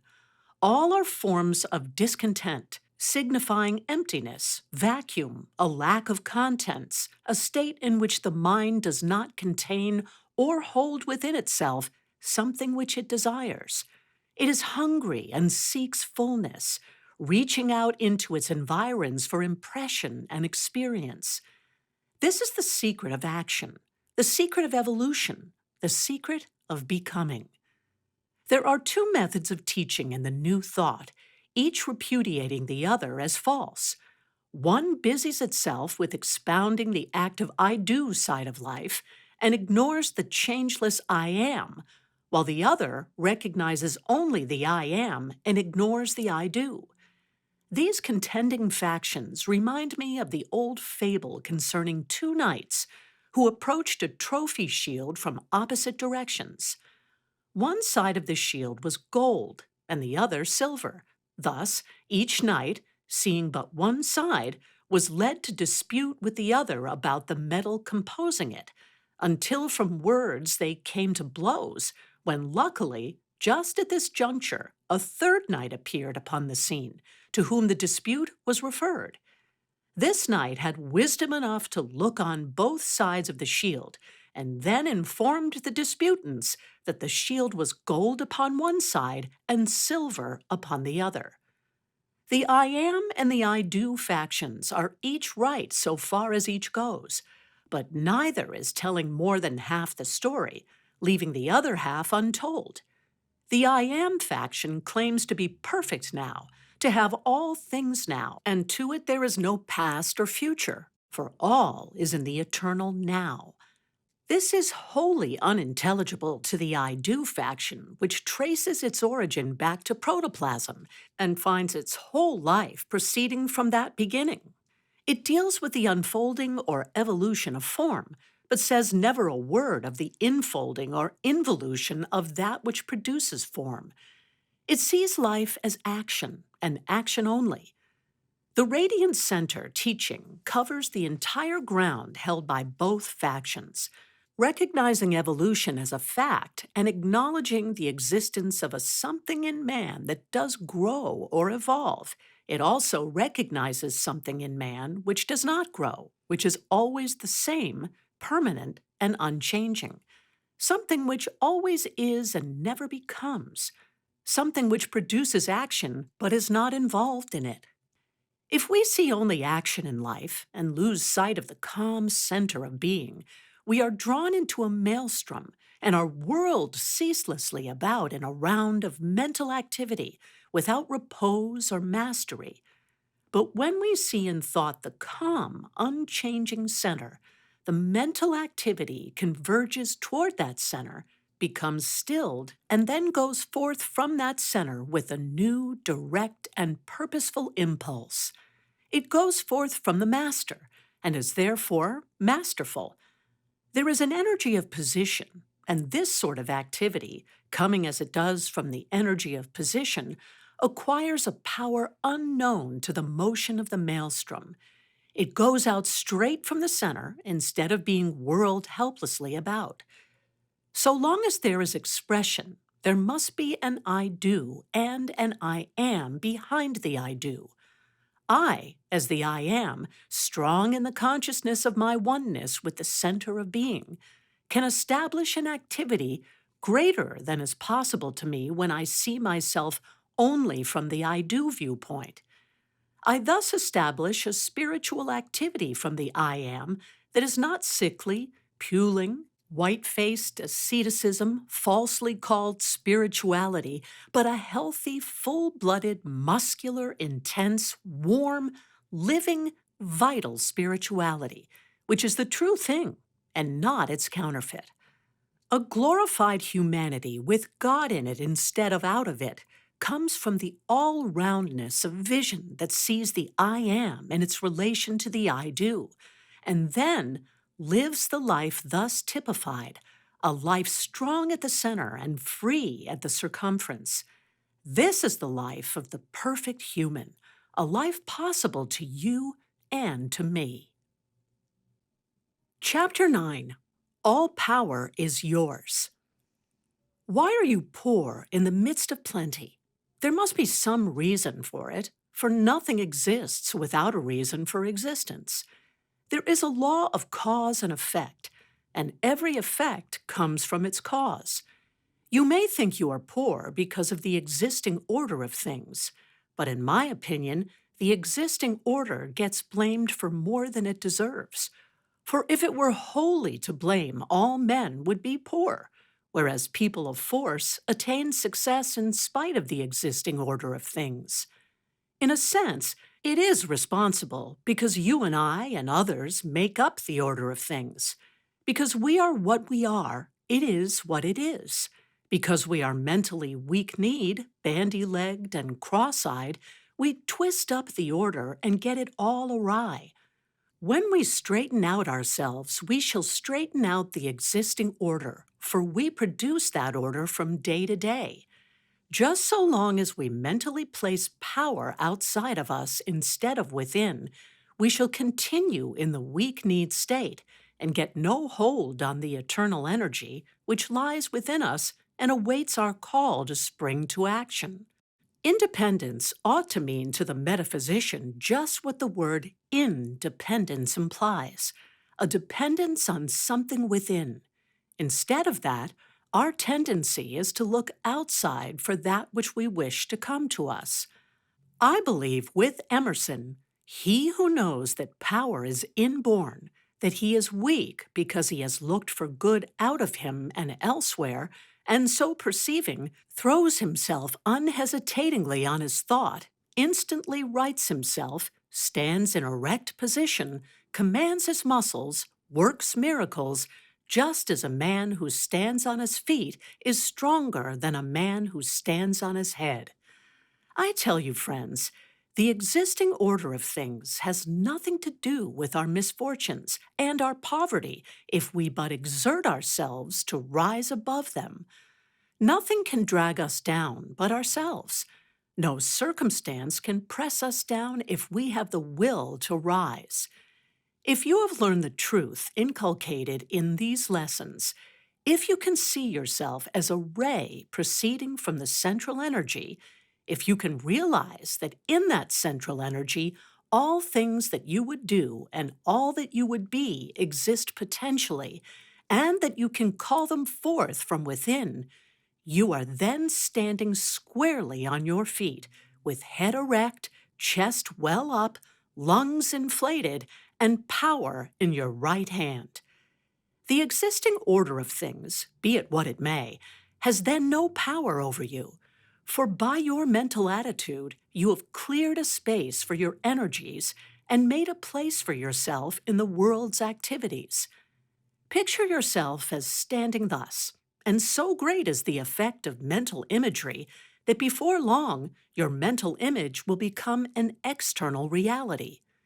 You can do this alone and unaided if you have only a crust to eat and one room to live in with the rent unpaid. Ill luck and apparently insurmountable obstacles are the appliances in life's gymnasium on which you can increase your mental muscle. Would you fall down weakly before such an aid and eye it with terror? You are foolish if you do. You have seen a horse tremble with fear at sight of a newspaper caught up and swirled by the wind, and have, no doubt, smiled at its foolish fright. But all the while, you were subject to terrors quite as unsubstantial. Now look at the star that heads this lesson, for it illustrates the truth I am trying to place firmly in your consciousness, the truth of your independence. You are independent because the source on which you depend lies within, and it is not a little spark of life, but the whole thing. You will never understand that unless you picture it to yourself in the form of a radiant figure, like the star I use in these lessons. It has helped me, and I know it will help you. I used to be just as fearful and weak-kneed as anyone could possibly be. At the age of 31, I thought life was all over for me. Every ideal and every hope had failed me. Sorrow and misfortune and ill health crowded hard upon me until I fell into the depths of nervous prostration. Just as life seemed at the last and lowest ebb, help came to me in the form of a knowledge of my true self, and from that time, I began to grow in health, in hope, and in prosperity. Knowing what I do, is it strange that I should try to help my suffering friends and brothers? If I do not make the truth plain enough, tell me, and I will make it plainer. The difficulty is that some of these inner conceptions that we feel so strongly ourselves are not easy to convey in so many words to others. That is why mental treatments are often more effectual than volumes of written instruction.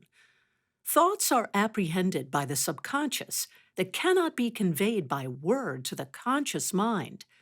A thought, without being expressed in words, can pass from mind to mind and translate itself to a patient in renewed hope, in an increase of strength, in plans for the improvement of conditions, and in general health and well-being.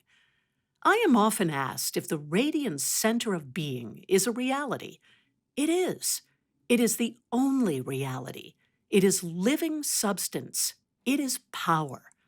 If you come in contact with any external object, you feel its presence. Just so do you feel this inner substance of which all external objects are the expression. It is not found by thinking or reasoning about it, but by feeling for it, as a blind man would grope for an object. Just as I was about to begin upon this lesson, I came upon the following passage, which I now introduce as singularly appropriate. The statues that adorn the bridge of St. Angelo in Rome are reflected in the water below. As you come upon the banks of the Tiber, there on the placid stream are the clear outlines of the old heroic forms. And then, as you look up, you see the statues standing on their pedestals of stone on the bridge above. So hope is the reflection in the soul of blessings that are above and beyond. In like manner, the soul senses the presence of its radiant center. It sees the reflection of its reality in the stream of consciousness. From the reflection, it is led to look up to seek that which is so reflected, just as one looks up from the banks of the Tiber to the heroic forms on the bridge of St. Angelo. And how do you know when you are actually in touch with your radiant center? You know it by the change in your mental state. You know it by its effect on your feeling, something as you know light by its effect upon the optic nerve. When your consciousness becomes aware of the radiant center, there comes to you an inner light and a sense of expansion, as though you were growing wings, a delightful vision of approaching freedom, a tendency to draw deep, full, electrical breaths, and, in short, all the sensations of a newborn creature, for indeed, you are thus newly born. Old things have passed away, and all things have become new. You stand in a new world of thought and feeling. Youth returns to you with all its charm and mystery of opening life. For in the words of Meister Eckhart, the nearer a thing is to its spring, the younger it is. The farther from its spring, the older it is. The nearer the soul is to God, the younger she is. And being again young, you start to grow like a beautiful flower from your radiant center.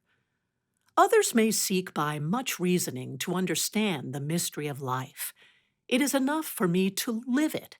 I ask no greater joy, and to live it, one must begin according to the law of life and unfold from a center, just as all living things do.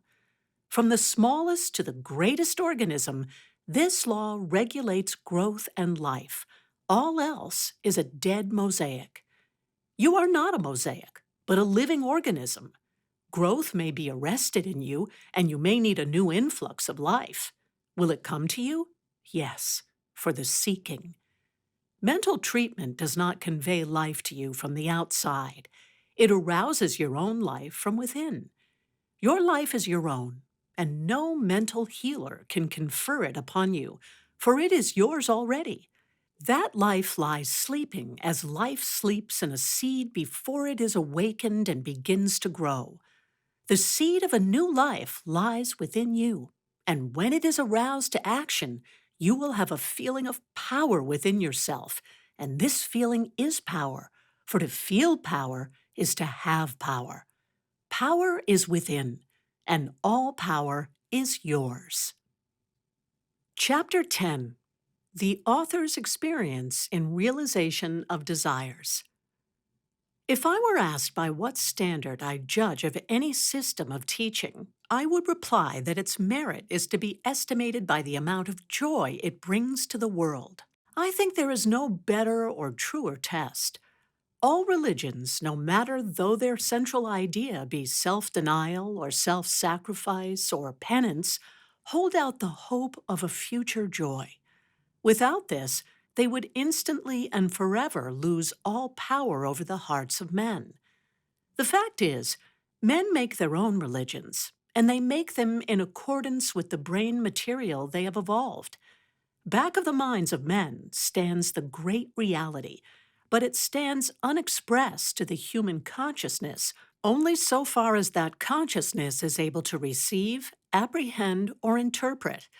As it receives, apprehends, and interprets more and more clearly the great reality, it is seen to be the source of happiness, and it is also seen to lay no penance, no suffering, no sickness, no poverty, no wretchedness upon any man.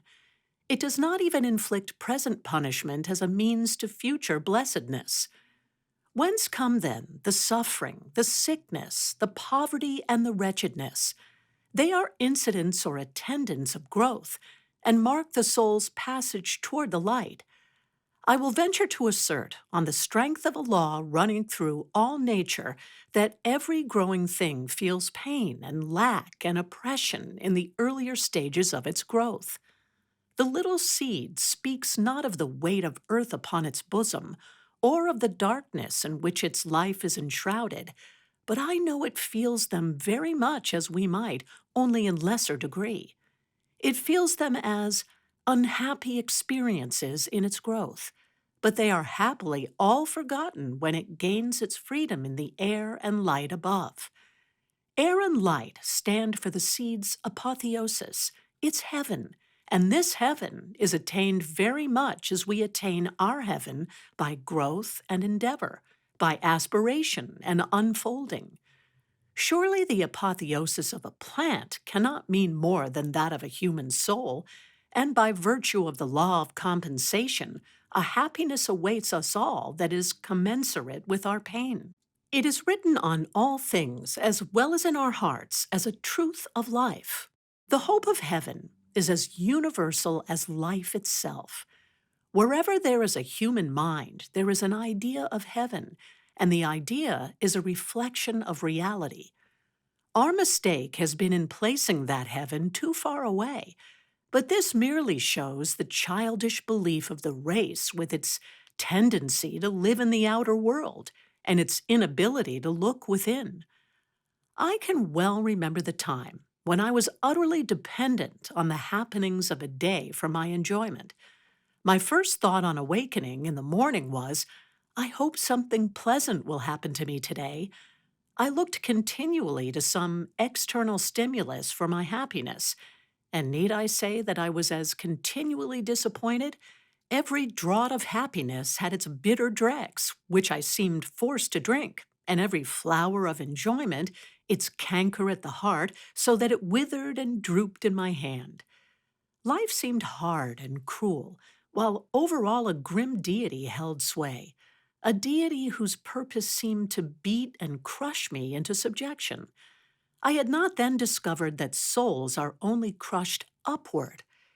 It all seemed very wretched, yet I saw no way out, and there was nothing for me to do but to suffer on. To say that I rebelled was to put it very lightly. The advice given to Job to curse God and die appealed to me as good to follow if I could only know the outcome. There was apparently no way of escape from that terrible will which cast a blight on all innocent enjoyment. I thought with ever increasing discomfort of that passage in Psalms. Whither shall I go then from thy spirit, or whither shall I flee from thy presence? If I ascend up into heaven, thou art there. If I make my bed in hell, behold, thou art there.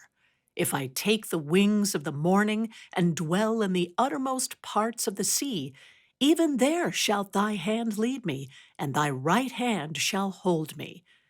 If I say, surely the darkness shall cover me, even the night shall be made light about me. How I feared and hated that dreadful omnipresence. To me, it was a relentless, all-seeing, all-powerful tyrant with whom it was impossible to cope, and from whom there was no escape. The utter hopelessness of my state and of a whole world at the mercy of such a ruler finally plunged me into the depths of nervous prostration. But on that I will not dwell. It was all right and good, though grievous at the time. By the unerring law of the cosmos, I was to move, as do all growing things, from darkness into light.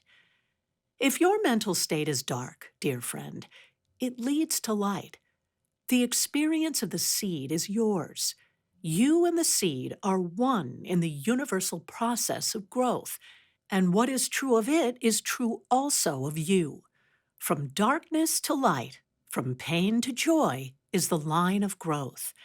If the seed could think, and we have yet to prove that it cannot, it might feel toward the darkness and opposing forces which encompass and circumscribe its little life something as I once felt toward the power that thwarted me at every turn and brought me the keenest suffering.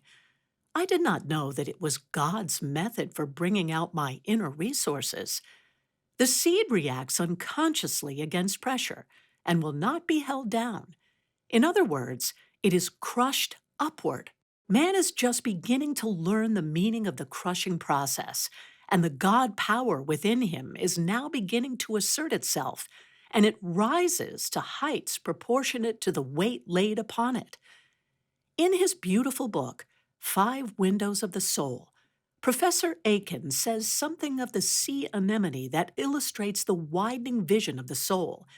He says, when you take the sea anemone out of the sea to bring it home, its tentacles are all drawn in, and it is a shapeless, slimy lump. But put it in a glass and pour in water fresh from the sea, and it will presently open out like a flower and gently wave its 100 arms. It has no knowledge of your presence, nor of its fellow anemone near it, nor of the seaweeds and other pretty things in the aquarium with it, nor of the sweet tones of the piano playing in the room, nor of the merry laughter of your children. To it, all these things are not. The soft feel of the water, its gentle motion, perhaps its temperature, too hot or too cold, these are the universe to your anemone.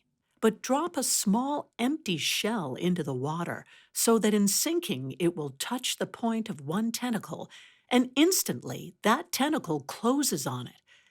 The anemone's world has widened. It perceives the existence of something which is not itself and not the water, and you soon find that it perceives also some of the properties of that thing, for after clutching it for a second or two, it relaxes its hold and drops it, whereas if you try the same experiment with a piece of raw meat, it will clutch tighter and draw the morsel inward toward its mouth, which will open and admit it. Should a luckless shrimp come in contact with one of the tentacles, it will be seized in the same way. But as it struggles to free itself, other tentacles will close in and hold it fast, and altogether your anemone will display an energy which it did not display when it was dealing with the shell or the meat. It perceives not matter only this time, but motion.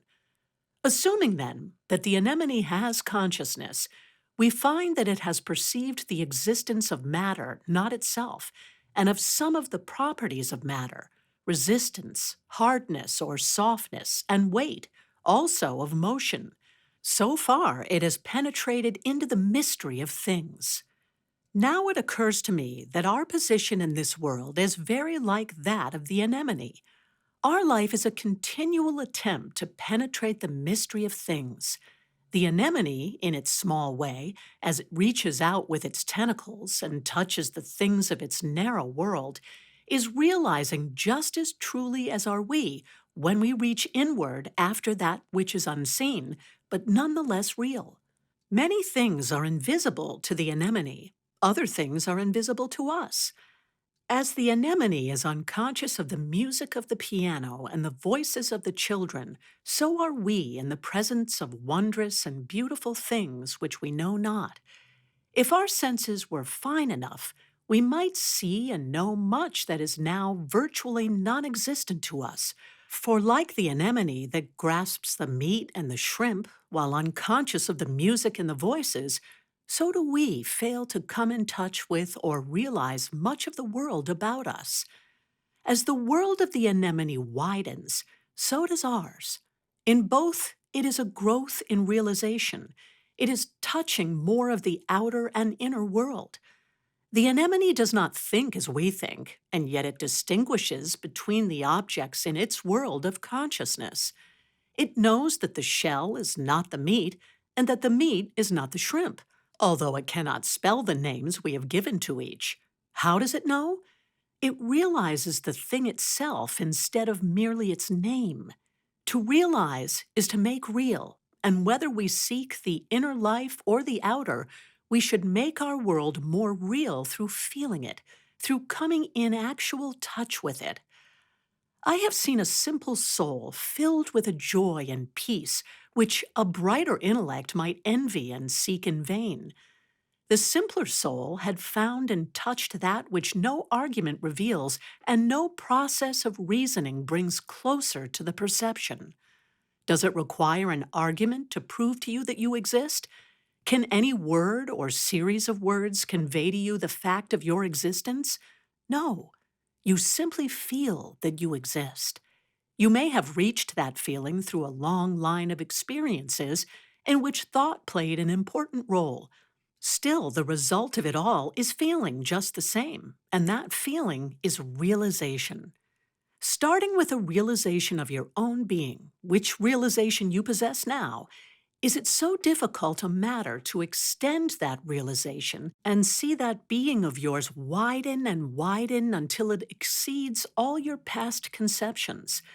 Can you not imagine yourself on the inner side, opening into the deeps of infinity as a river opens into the sea? To think about it will aid you in believing it possible, but the only thing which will make it real is to reach out, as does the anemone with the tentacles of your spirit, in order to feel or experience or touch that which you seek. That, and that alone, is realization. I have said again and again that thought without feeling avails nothing in the establishment of health and happiness. I cannot emphasize that fact too strongly, for it is all important in the attainment of improved mental and physical conditions. Feeling is of the heart, and the heart is the center of life. From it proceed the issues of life. We make a distinction between a hearty welcome and a merely civil one. The words used in the welcome may be exactly the same, but in the former there is feeling, and in the latter there is none. And why do we say hearty, heart-y? Because it comes from the heart and is full of life or feeling. Let me illustrate more fully. Not long ago, I had a business transaction with a person who claimed $25 more than I believed her due. The result was an argument in which neither was convinced.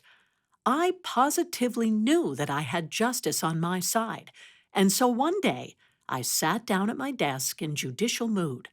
I felt every fiber of my being hardening in the interest of strict justice, and I dipped my pen in ink to write page after page in justification of my position. Suddenly, The thought came to me that this person needed the $25 badly. Instantly, my mood softened, and I wrote, "Dear whoever, you are right. The $25 is yours. Here is my check for the amount. Yours with love." The most delicious happiness came upon me. A delightful electric vibration passed from my head down through my body. It was as though a hand of blessing had been laid upon my head, and the delight of it was beyond description. A heavenly benediction certainly descended upon my spirit, and it was worth 1,000 times the paltry $25.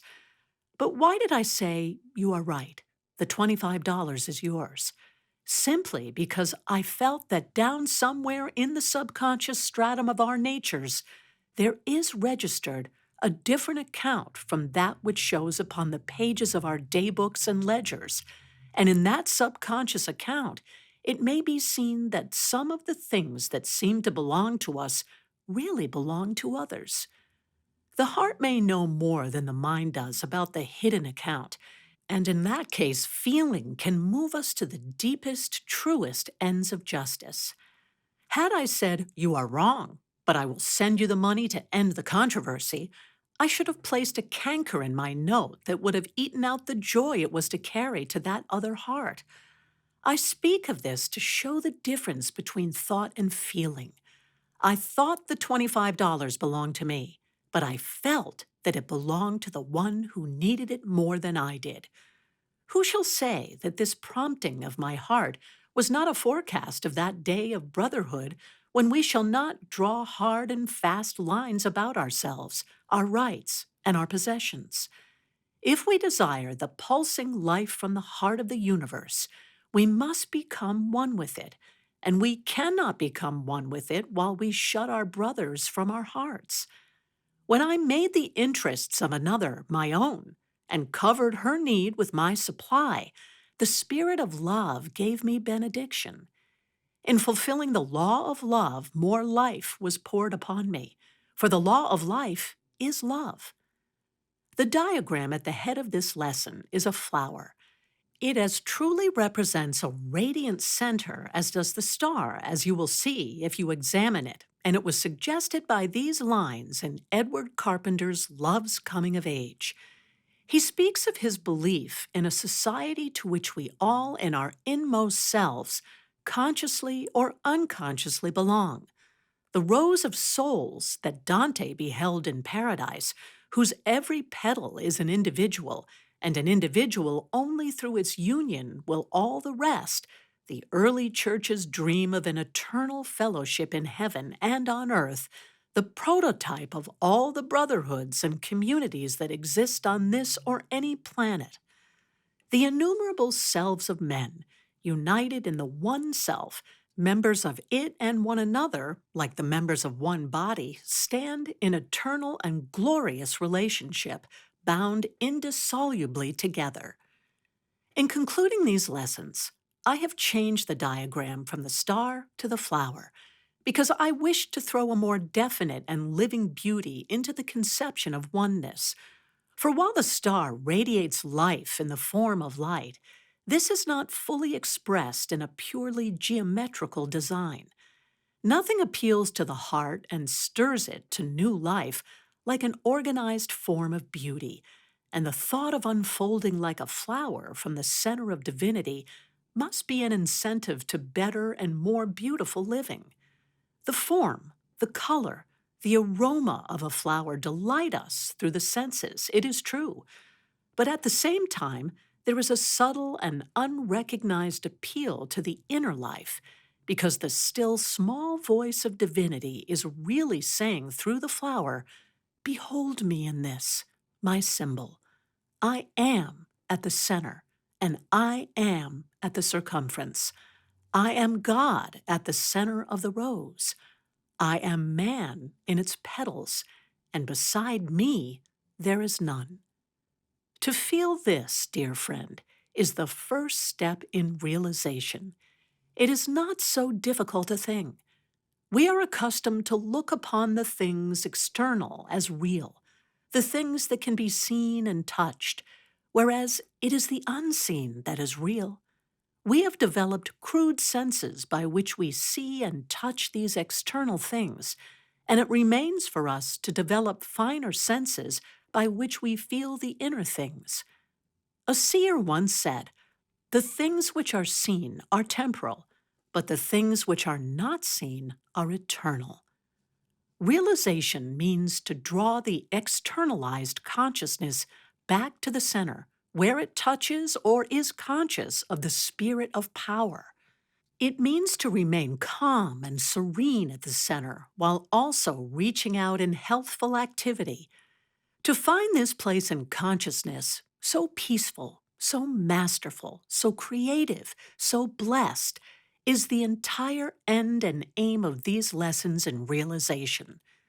With my whole soul, I believe there is no need for unhappiness, for failure, for poverty or disease, and I as fully believe that the day is at hand when every soul shall recognize its own divinity and dwell in majesty at the center of being, controlling circumstances and radiant with life and power. I hope that you've enjoyed this presentation, and please remember to subscribe to receive notifications of upcoming recordings. This recording is a production of Master Key Society for the purpose of research, study, and discussion.